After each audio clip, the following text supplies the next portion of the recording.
What's going on, everybody? Welcome to the Points Per Podcast. My name is Eric. I'm joined by both my co-hosts once again today, Will and Vishy, to help me discuss some of the best and worst fantasy football values by division. Today, we're talking about the NFC North. And if you guys haven't checked out some of our previous videos from this series, we've already covered 3 divisions. So if you are interested, I highly suggest you check those out and maybe hit that subscribe button if you want to stay up to date with the rest of the videos that are coming out soon. And we're also covering this from multiple perspectives. So whether we're talking about best ball, redraft, dynasty, we're covering all of it regardless of format. Hopefully you can take something away from this video. But we got a lot of teams and a lot of players to talk about today, so I don't want to waste time. I'm going to pull up the other screen that has some of the ADPs for all of our formats on here. And Will, I'm going to start with you. We're going to go to the Chicago Bears first. Who are you targeting from this team? So for targets for the Chicago Bears, I'm looking at the running backs room, and I'm looking at DeAndre Swift because right now he's priced as running back 26. And when it just comes to that, in terms of how he's finished historically as a running back, every year that he's played, he's been at least an RB2 every season. So one, the value's way low. He's right behind Kyle Monungai, and I see where the hype is in dynasty-wise. You want to get the younger running back if you can. But in terms of just actual usage, DeAndre Swift has just been a heavily used running back in the pass game, especially in Ben Johnson offenses dating back to his days in Detroit. So if we're looking at a guy who I think is going to get the more valuable touches, especially down the stretch or in games where they sort of struggle to score, I think he's a guy who could get a lot of volume, and he's a great value for contenders. I think you can get him for pretty cheap altogether. I agree. I like that take a lot. Go ahead, Eric.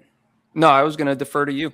Let us know what you think. Yeah, I think, and I know you're, kind of coming from a dynasty view here, Will, but I think that translates to even like redraft single season really well. I think we're going to get into this now, but I think the Bears offense is very talented. I love pretty much all of their role players. I think Colson Loveland's very talented. Luther Burden, Rome Odunze, these are great players, and any of them could explode in any given game.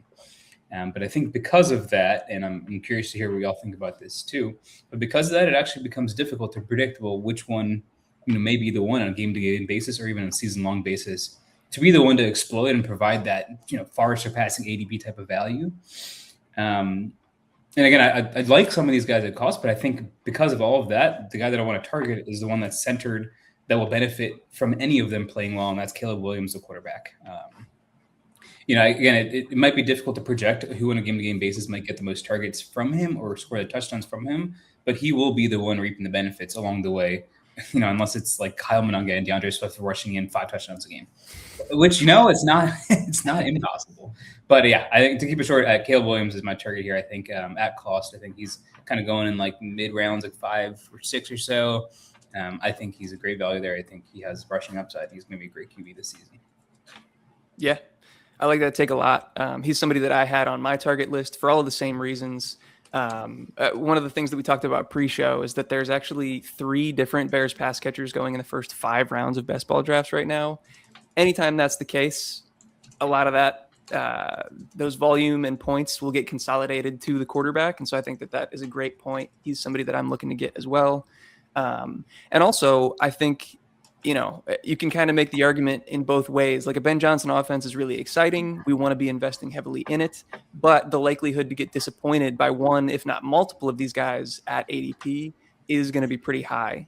So it can be hard to decipher, but that's what I think I was trying to do is look through these pass catchers. And my favorite is going to be Colston Loveland. He is sitting pretty high, 38th overall in the tight end 3. I do think that the tight end 3 ranking in both best ball and dynasty is a correct one. But I think that he's probably going to ascend into that top tier of tight end production and dynasty value in this coming year, up there with guys like Bowers and Trey McBride. He was an elite prospect coming out of college, and then he dealt with that offseason injury that kept him out of most of training camp last year. So he had kind of a slow start to the season. But then he started to show us the signs. In week 9, he exploded for 30-plus fantasy points. And over the final 4 weeks of the season, he had more fantasy points, expected points, targets, and yards than both Trey McBride and Brock Bowers. And he carried that momentum into the postseason as well, earning 25 targets in 2 playoff games, averaging 16.7 points per game. So there is downside, there is risk that he won't lead the team. For me, I think he's probably most likely. But something that we also talked about before we get the show kicked off is that if a wide receiver kind of transcends into that elite tier, so whether that be Luther Burden or Rome Odunze, they're probably going to be more likely to win out. But if they kind of stay around the level that they are right now, then I think Colston could be a big winner. Yeah, I absolutely agree. I think from a dynasty perspective, I wanted to list one of these guys as a buy, but like you said, it's kind of difficult to parse out which one is going to be the most successful. I wouldn't be mad investing in any of them, to be honest with you, because I think at least at some point down the road, they're all going to find some success. But in the next year or two, we got to really kind of look at this to see what it is. And I'm just really excited about this offense all around, especially in year 2. Yeah, 100%. We can go to the other end of the spectrum if you guys want. I did have Luther Burden kind of loosely in my targets as well. But I don't know. I think we kind of covered the gamut that these guys are all exciting. They all have the potential. Colston is probably my best bet. But if you guys want to start talking about avoids, Vishy, we can go to you. Who are you avoiding on this team? I don't really have one this year. I'm not saying everyone's a target, but I think the guys that aren't necessarily a target, like Caleb Williams, I'm pretty neutral. I think I'd be content taking Colston Loveland, Luther Burden, Rome Odunze, and honestly, both running backs, DeAndre Swift and his kind of backup, kind of tandem running back, Kyle Monangai, who's shown flashes of being capable. I'm happy taking them at ADP, and I think if that's how we define kind of neutral, like target being you want to take them above ADP or something like that. I don't really have any stark avoids. I'd love to have some exposure to this team this year in redraft formats. But I would be wary of kind of stacking a bunch of this team, especially in just a single redraft league. Yeah, because that could bite you. I don't think all of them will. I mean, it's difficult for all of them to justify that top 5 round ADP at the same time. Yeah, I absolutely mirror the same sentiments. I think Kyle Monangai is an interesting ad just because he fills that sort of like David Montgomery role from the Detroit Lion days as well. But I do just want I want some piece of this offense, but like Vishy announced, I don't think you can invest in everyone because I'm not sure exactly who it all is going to, come down to. That's fair. I guess I'll be the one to take the leap, even though I'm not anti-Rome Odunze, but he's the guy that I chose as my avoid. Just the one that I felt like the case was the least strong of the 3 pass catchers. I put in my Luther Burden notes that I didn't really go through, that if you look at all the plays that the Bears ran with DJ Moore off the field last year, now that he's going to be off the team, it was a small sample size, only 148 plays, but the remaining targets shook out like this. Burden got 22%, Swift saw 14%, Loveland got 13%, and Odunze got 12%. Now that is over the entire season. And the rookies especially got hyped up and started seeing more volume towards the back end. And Odunze was also dealing with injury. So there's a lot of reasons that can kind of potentially explain that away. But I don't know. I feel like we've seen 2 years of Odunze. He's had a couple flashes of pretty good play, but he hasn't truly broken out yet. And we're just seeing these year 2 guys kind of coming into their own. And I'm a little bit more tempted to bet on them. And then also specifically from a dynasty perspective, here, let me pull up the wide receivers. Where is he at? So Luther Burden is at 20 and Rome Odunze is at 16, whereas their ADP in best ball is flipped, which I find interesting because Luther Burden is younger. And so in a yearly format, if you expect one guy to produce higher than the other, then you'd think that the younger guy in that case would be ranked over a guy like Rome Odunze in Dynasty.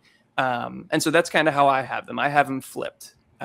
Again, I'm not like strong fading Odunze, but I'm curious what you guys think about all that.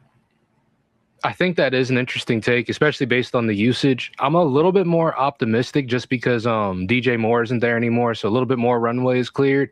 But I am also somewhat in the camp that since DJ Moore is gone, that is more runway for Luther Burden and his style of play as well. So, like you said, it's kind of a tough situation for Rome in that one. Yeah. I don't have too much to add. You make a convincing argument. Those dynasty rankings really just surprised me in how they don't really reflect their ages or reader ADP.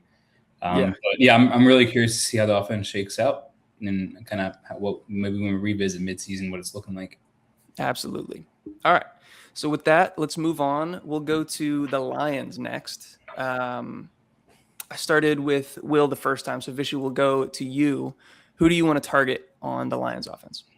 Oh man, I think this is another team really similar where there's a lot of talent, and I think they're priced honestly pretty appropriately. That might come back to bite me when y'all start talking about them, but they have two guys going to the first round. And I think that's appropriate. This is an ex-Ben Johnson offense, but like I think they're extremely talented. But I'm actually here. I think if I had to pick a single target, I would actually target Sam Laporta, their tight end. I think he had a kind of a more disappointing year after a ridiculous rookie breakout year. But if we look at his price, it's significantly worse or lower than who we just talked about, Colson Loveland, who I think is kind of a similar archetype, just a year younger. And I think Sam Laporta is very capable of succeeding again and kind of doing better. And I think essentially what I'm trying to say is I think his worst performance last year after the rookie season is kind of baked into this slightly lower ADP. And I think we could see a bounce back. And so that just makes him a target for me. No, I absolutely agree. I love Sammy football, so I love that take.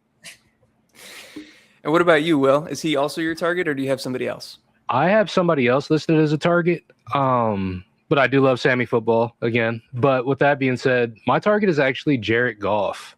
Ooh, I like him. He's listed as the QB 22, which is honestly just way too low of a listing for as well as Jared Goff has been finishing, especially ever since he's gotten to Detroit.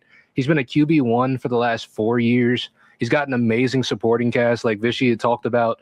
He's got weapons on weapons on weapons between Amon-Ra, Jameson Williams, Sam Laporta, Jahmyr Gibbs out the backfield. And the way that he plays, and from a dynasty perspective, he takes care of himself, and the team takes steps to also take care of him, having Penei Sewell, things like that, where he just doesn't even really need the rushing value that other quarterbacks bring to produce at a top 10, fringe top 10 level at the very least. So I think at that QB 22 price, he's just way too cheap to really pass up. Like there's guys going above him like Cam Ward, who you could easily tear down to a Jared Goff and be very happy with that decision, So I just think he's someone who's valued a little bit too low. And he's only I don't think he's 32 yet. So he's still got years left in his career, especially with his style of play. I think he's going to be around for a little bit. Yeah, I completely agree with that one. I didn't think of Jared Goff as a target, but I think for similar reasons to what Vishy brought up with Caleb Williams in Chicago, as many guys that they have there that are as talented as they are, Jared Goff, the cup runneth over. He's got everybody to throw to. And so I think that is a great point, especially at QB 22 prices. I didn't realize he was going that low. Yeah, absolutely.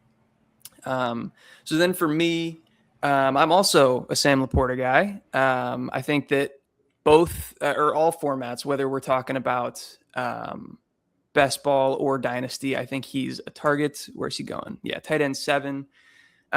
Just to kind of add on to what Vishy already stated, the Lions, I think, are a virtual certainty to run more multi-tight end sets this year, bringing over Drew Petzing as their offensive coordinator. He ran nearly half of the Cardinals' plays in such sets last year, which is a crazy, ridiculous rate. And as I've kind of referenced in a bunch of these other videos, is one, multi-tight end sets tend to benefit the pass catchers that do stay on the field, including Amon-Ra and J-Mo, although they're going so high that it's tough to vouch for them as true values. But I think it stands to benefit Laporta the most. Just like we talked about with Bowers in our first video, Laporta's snap rates increase in 12 and 13 personnel, and so he's going to be on the field more. And then also he's been historically efficient in those formations as well. From Ryan Heath's article that I've been talking about a lot, he points out that Laporta has a fantasy points per route run of 0.7 in multi-tight end sets, which over the past 2 seasons ranks 5th best among wide receivers, behind only Puka, JSN, Devontae Adams, and Steph Diggs. So if we see him on the field more and performing anywhere near that level of efficiency, there's just no way that he doesn't pay off that tight end 7 price tag. No, I absolutely agree. I think he's someone also that could be tiered down into, and people will be pretty happy with the results as well. Yeah, 100%. All right. Let's move on to the other end of the spectrum. Will, do you have any avoids for us here? I personally think this offense is so good that it's really tough to label an avoid. I could say someone like Isaiah Pacheco, who recent acquirement that people are saying he's going to take that sort of David Montgomery role. I don't really think so. And even at RB59 prices, like, sure, it'd be cool to pick him up as a handcuff, but I think at this point we know what Isaiah Pacheco is. I don't think he's a very good running back. He's a good football player. I don't think he's a very good running back, but so I wouldn't really, that's really the only thing I've got as an avoid. I think people might look at that situation, think it's more positive than it is, and I wouldn't touch it. I like that.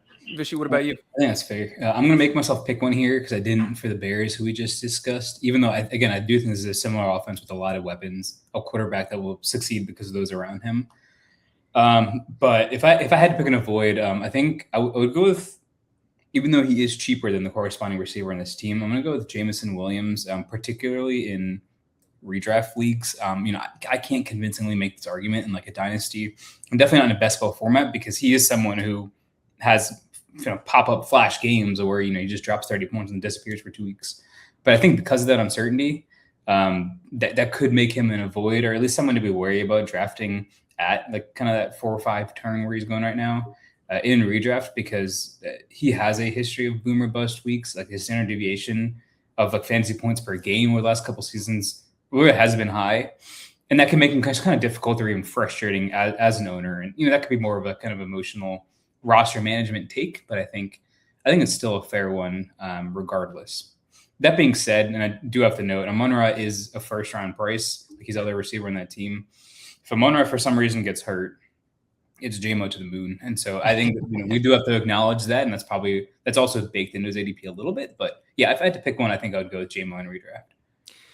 I think that makes a lot of sense. I think that there is opportunity, like I talked about, with more 12 personnel, that if Jameson Williams is one of the 2 receivers on the field, that he could thrive. Sure. We've also seen in the past couple seasons that his splits with Sam Laporta healthy are pretty bad. If Sam Laporta is on the field and producing, then that takes away from JMO the most. So I think that does make sense, even if he's not like a definitive fade for me necessarily. Sure. And I will say, I feel like there's always one guy every year that gets super hyped throughout the offseason, and JMO's definitely been that guy this year. And somebody ends up falling through, and I think he's a pretty big candidate for that, just based on what you just said. Yeah, I think that makes sense. You guys basically mentioned it, that it's tough to really pick a true avoid of any consequence. So I went a lot lower with Isaac Tesla. Nobody's really drafting this guy anyway, so I guess it doesn't really matter that much. But if we're talking about these multi-tight end sets, Isaac Tesla is almost certainly going to be the guy that comes off of the field. And also, even if they're playing in 11 personnel and there are 3 wide receivers on the field, he's not drawing targets over any of Amon-Ra, Laporta, or JMO. So high target competition, lack of career target earning ability, and reduced playing time is just a tough combo for this guy. And honestly, in a best ball format, like wide receiver 69 isn't nothing. He's going around guys like Antonio Williams that I really like. Katron Allen is pretty interesting. The names down here are kind of gross, but there's definitely some players in here. Jeremy Bernard that I would be more interested in, certainly, than Isaac Tesla at that price. Honestly, even looking a little deeper at the list, I'd be interested in Kayshon Boutte over Isaac Tesla, just based on target competition. But yeah, absolutely. But every time he catches the ball, it's a touchdown based on last year. So you can guess those games. There is that. All right. Anybody else we want to talk about before we move on here? That's all I got. I don't think so. Let's go to the Packers. Vishy, start us off. Who's your target here? Man. This is a difficult division. I like a lot of these guys. All right. I'm going to go. I have 2 targets here in the Packers. One, and I'm just going to get it out because there's some uncertainty about injury. If Tucker Kraft is healthy and is healthy earlier rather than later or even mid-season, I think he's a huge target for me. I mean, Tucker Kraft was, if I'm remembering right, the tight end 1 when he got hurt. And I think that still sustained like a week later. Like he had accumulated so many points and such an advantage over the tight end 2. Like he was still the tight end 1. I think he's the reason I made playoffs in like half my leagues last year before losing. But I think there's uncertainty around him. And so I think, I'm not a doctor, I'm not a Twitter doctor or a regular doctor. I think, I'll let folks decide closer to season time if that's justified or not. My other target is Christian Watson. I think that, he has a pretty bad injury history, one to the point where he was getting like full body MRIs down in Minnesota or something. But he came back last year and he put together like a series of excellent games, and he was producing. And now there's some vacated targets with Wicks and Dobbs gone, I think they will look to him to perform. Jaden Reed has kind of proven to kind of be a little bit more of a gadget guy, a little bit less of kind of a always in the field type of downfield talent like Christian Watson. And I think with another offseason healthy, I think him and Jordan Love can put together like a pretty exciting season for his cost, which is what a wide receiver needs going as wide receiver 3, mid wide receiver 3. And I think that's ridiculous. I completely agree. Yeah, I absolutely agree. I think was Christian Watson the guy that they were trying to figure out how to stabilize his hamstrings, and that was like a part of the treatment for him also? Yeah. Gotcha. I mean, it makes sense. I think even before he was starting to have a whole lot of injury issues, he was a really big part of this offense. I think that's something they've been trying to get back to. Yeah, I actually have the exact same targets. Will, do you have different ones, or should I just go ahead and compliment what Vishy said? I mean, the only other one that I would add as a target, I still like Matthew Golden. I'm not completely out on that train. I just think that, with the vacated targets, with his separation skills, which who knows how much they really matter at this point, I just think that he is someone who can benefit from that, smaller target competition now that things have kind of gotten narrowed down between this wide receiver group. Yeah, I think that's reasonable. I'll open up a bigger discussion about him and Jaden Reed in a second. But just to go off of what Vishy was saying, I think this is the division of the tight end. Loveland, I'm into. Laporta, I'm into. Kraft, I'm into. The Packers were using 12 personnel at a rate that was kind of trending up prior to Kraft tearing his ACL last year. And considering the team moved on from Dobbs and Wicks without making any significant additions at wide receiver, it seems clear to me that they want that trend to continue. And so similar to a lot of the other tight ends that I've talked about so far, this would increase his snap share and also be a boost in efficiency for Kraft, assuming he's healthy. And I think that is the biggest issue. He's got to recover from the ACL surgery, but also he's just really often on the injury report. I have a note in here that if we're just focusing on the upside, he played 4 healthy games last year out of a total 7. He was on the injury report for the other 3. But if we only look at those healthy games, he had a 24% target share, 85 yards per game, and 21 fantasy points per game. Those are tight end 2, tight end 1, and tight end 1 numbers respectively. So if we assume health, which I guess is a big if, I think he's incredible this year. Absolutely. Hard to argue with that.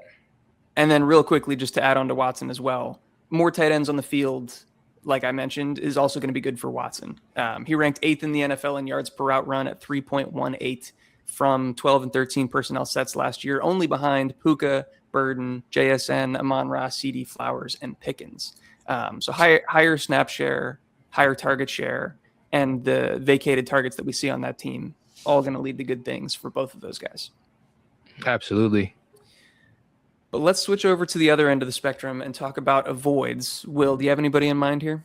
The closest thing to an avoid I really have for this offense, it's low-hanging fruit, but it's Marshawn Lloyd. He's not really going as super expensive anyway. He's like the RB77 on keep trade cut. But I think even at this point, he's not even worth keeping as a handcuff. He's just one.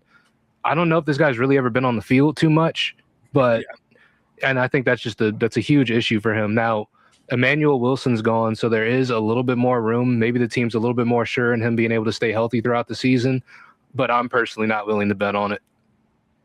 Yeah, I get that. Vishy, what say you? I'm going to go ahead with, and this is influenced by my infatuation with Tucker Kraft and Christian Watson, but it's going to be Jaden Reed.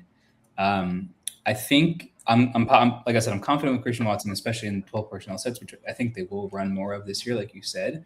And in that case, we have 2 other receivers to get the other kind of significant chunk of receptions. And he's the one that's a couple more rounds expensive. The things that the Packers have done after seeing what they had in Jaden Reed was draft Matthew Golden in the first round, and pick up a bunch of other guys, release him, but keep Christian Watson. It's not necessarily convincing that he will be a high volume player every game. I think he's a much better real life player than in fantasy. I think he's just going to be a little more difficult to rely on in fantasy. And so then at cost, I think I'd rather have Matthew Golden a couple rounds later if we're looking for a later round wide receiver here that could flourish if, Christian Watson's hammy goes down for the 3rd time or something. Yeah. No, I completely agree with the premise. And honestly, I might even agree with your specific avoid. I had either Matthew Golden or Jaden Reed as an avoid, and you just kind of have to pick which one you think is going to see less of the field. Because as you alluded to as well, if we're playing 12 personnel, there's only going to be 2 wide receivers on the field. If we go based on last year's usage, Golden significantly outsnapped Jaden Reed in that category with 43% of his routes in 12 personnel, whereas Reed was all the way down at 1.5%. But we do have to keep in mind that Reed missed almost the entire season last year with a broken clavicle and I think a Jones fracture. Yeah. And then kind of rushed back. So it's hard to say whether that sample size is really worthy of looking into based on what he's actually capable of when healthy. Sure. Vishy, you also made a good point that, they drafted Matthew Golden in the first round after already having Jaden Reed. They did just sign Jaden Reed to a 3-year extension, although it wasn't the most lucrative at only $20 million, I think. So I don't know. It's tough. I think we got to decide one between the two and fade them because certainly they're not both going to succeed. If anything, they might cannibalize each other and rotate at that position and maybe make it worse for both of them. I think it's interesting to look at in Dynasty specifically, though, if we scroll down, because Matthew Golden is the wide receiver 34. Jaden Reed is 43. Yeah. Christian Watson, who we're targeting ahead of both of these guys, I guess, specifically in a yearly format, but he's all the way at 36, below Matthew Golden. I get that he's older, significantly so, but I think that Christian Watson should be higher in these rankings. I would agree. I think if there's any of the 3 that I would want to strictly bet on producing, it would be Christian Watson. I think that Jaden Reed, I think he's a void also, just because in terms of play style, him and Tucker Kraft kind of play very similar roles in the offense. And Jaden Reed didn't really start to come on until Tucker Kraft was injured and off the field. Yeah. And I think if Tucker Kraft's available, Jaden Reed is kind of obsolete or at least redundant within the offense. I think that's a good point as well. All right. Anybody else you want to touch on before we go to the last team? Nope. That's all I got. Cool. Let's hit the Vikings. Will, we'll start with you. Who do you want to target? So I want to talk about somebody who's going to be a pretty expensive target, but I think this is going to be the cheapest that you could probably ever get them for, at least for the foreseeable future. And I'm looking at Justin Jefferson. I know he's the wide receiver 6. I know that's going to be an expensive buy, but also him being the wide receiver 6 is also just a little ridiculous. I think, one, I love Puka. I love Jamar Chase. I think that their spots are well earned. I think JSN even earned his spot as of last year and how they were using him in that offense. But I think Justin Jefferson being any lower than this, especially a Malik Neighbors coming off of what was a pretty bad knee injury as well, I think it's just a little bit overblown at this point. I also think it's still a part of the J.J. McCarthy tax as well. Yeah. But with Kyler Murray coming in, who I'm sure we'll end up talking about during this segment as well, I just think that's such an elevation for this offense based on what they've been getting for the last couple of years. I think Justin Jefferson's going to snap right back into where he was, right back into that wide receiver 1 to 3 range, and he's going to be hyper targeted in this offense. It's going to be him, Jordan Addison, and then TJ Hawkinson has been kind of a guy, but he's also been on, a steady decline as well.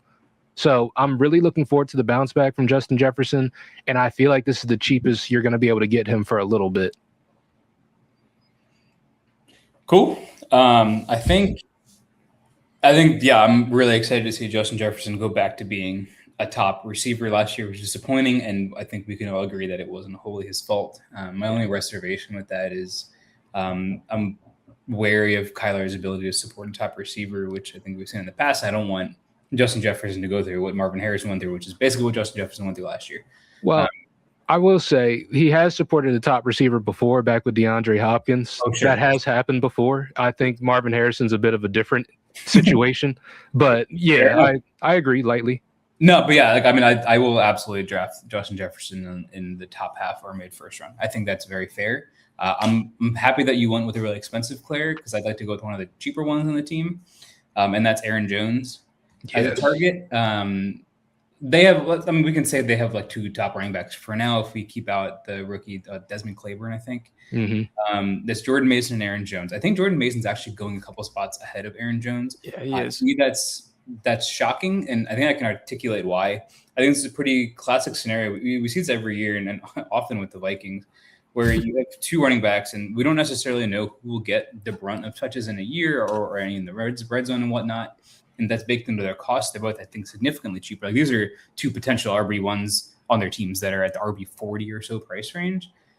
And one of them is like a veteran pass catcher, and that's Aaron Jones. And I think, like, when you see that and you look at the two of these guys, you take Aaron Jones because he's more likely to produce, have a decent floor on a week-to-week basis with his pass catching ability.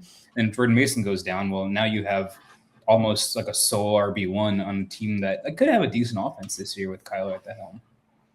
Yeah, I think more than decent. I'm pretty optimistic for what they'll look like this year, and I think that that's a really good target. I agree. I know that we're talking about targets, but you threw Jordan Mason under the bus, and so I'm going to do the same because he is my avoid. I do want to acknowledge that he performed admirably when Aaron Jones was hurt, 70 yards per game and 14.8 points per game. But when they were both on the field together and healthy, that dropped to 40 yards per game and 5.9 points per game. And Jones was clear the lead back in terms of volume and production. And also just in this range, like, you know, if we're if we're assuming that Aaron Jones is the running back one, almost everybody on the board in this range around Jordan Mason, I'd prefer to take over him. Absolutely. I agree. Yeah. I guess I can do my target, and I'm going to target Kyler Murray, even though I haven't really been on his bandwagon in recent years. I think that QB 18 prices in best ball and even in Dynasty, let's find out where he's at. I think he's pretty low. Yeah, 24, even below Jared Goff, who we were just talking about. He's still only 28 years old.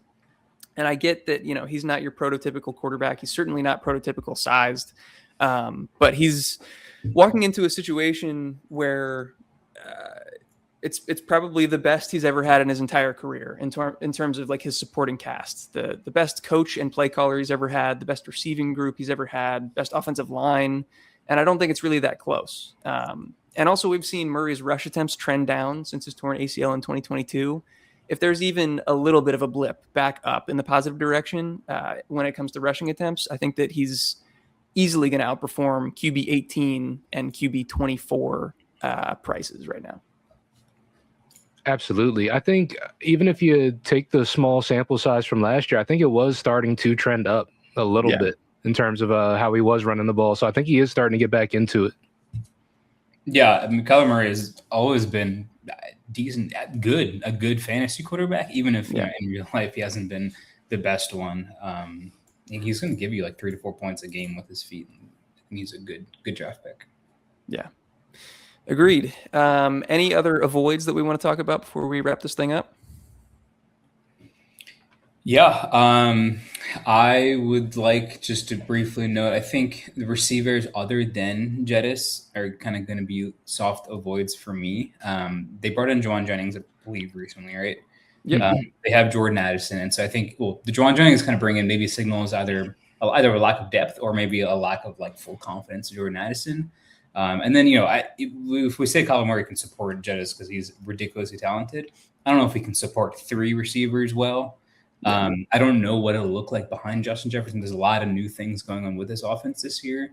TJ Hawkinson could make another comeback, kind of a year or two again removed from a pretty bad injury.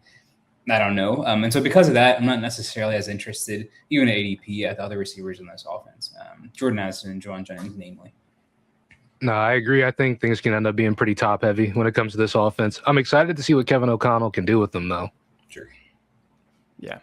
Yeah, I agree. And all the more reason, in my opinion, to kind of just buy into Kyler Murray. He has the talent around him, even if he can't support all of them individually. But all right, I think that will do it for us. Thank you guys for watching as always. And let us know what you guys think down in the comments below. If you guys have any specific targets or avoids from this division or any other division, since we're talking about all of them in this series, hit that like button if you enjoyed the video and hit that subscribe button if you want to keep up to date with all of our latest releases. But I think that will do it for us, and we'll catch you in the next video. Peace. Peace.